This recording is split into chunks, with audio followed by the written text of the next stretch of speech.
ACT stands for American College Test, and it is a aptitude test to prove your knowledge of different materials in the science, mathematics, and English composition and paragraph analysis. The ACT is like a standardized test that you need to take for college admissions. There's 4 parts. You take an English, a math, science, and a reading section. The ACT is a standardized test from the College Board, and colleges look at it to test your aptitude and like academics and stuff. So you go in and it doesn't really start fairly similar. It gets right into the topics. I know I started with paragraph analysis, and then we went straight into math. After that, we had a nice break. Afterwards, we had more English, kind of word composition, and then finished off with science. It's important for colleges because pretty much every college will look at it and it'll decide whether you get in or not. Well, it's important for college because they need to know your basic knowledge of all of the 4 areas that are tested. The ACT is important for your college experience because it proves to the college that you have the knowledge to attend. That way they're not getting just anybody. So if it's, I don't really know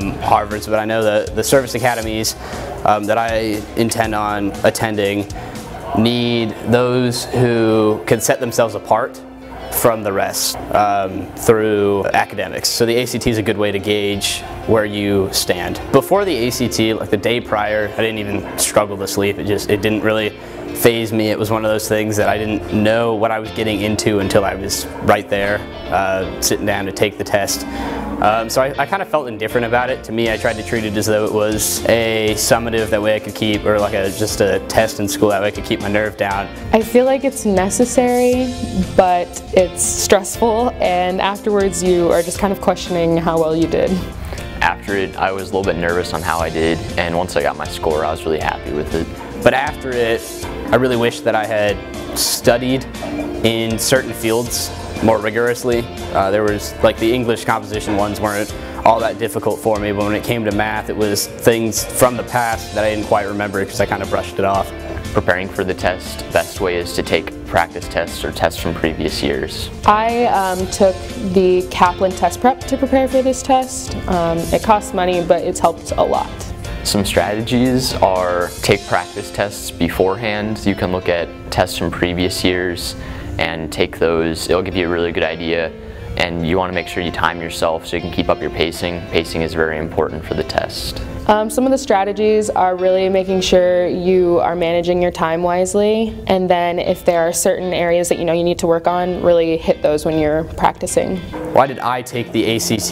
This was my first time taking it. It was more of to gauge where I stood amongst everybody else, because before we had done, my mom and I had done research on where averages were and what above average was, and so between a 20 to a 24 on the ACT was an average, and above that they say is above average or an excellent, which is kind of hard to come by because I know sitting with the people that I do at lunch, anybody who gets more or less below a 30 is just kind of like, oh, you should probably take that again because nobody's really going to want that. I took it to go to college.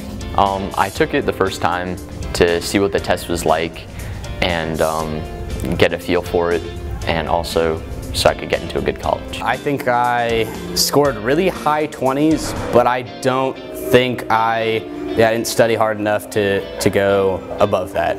I think I did okay. This one was a little bit harder than the first time I took it. I think I did pretty well. I did well, yeah.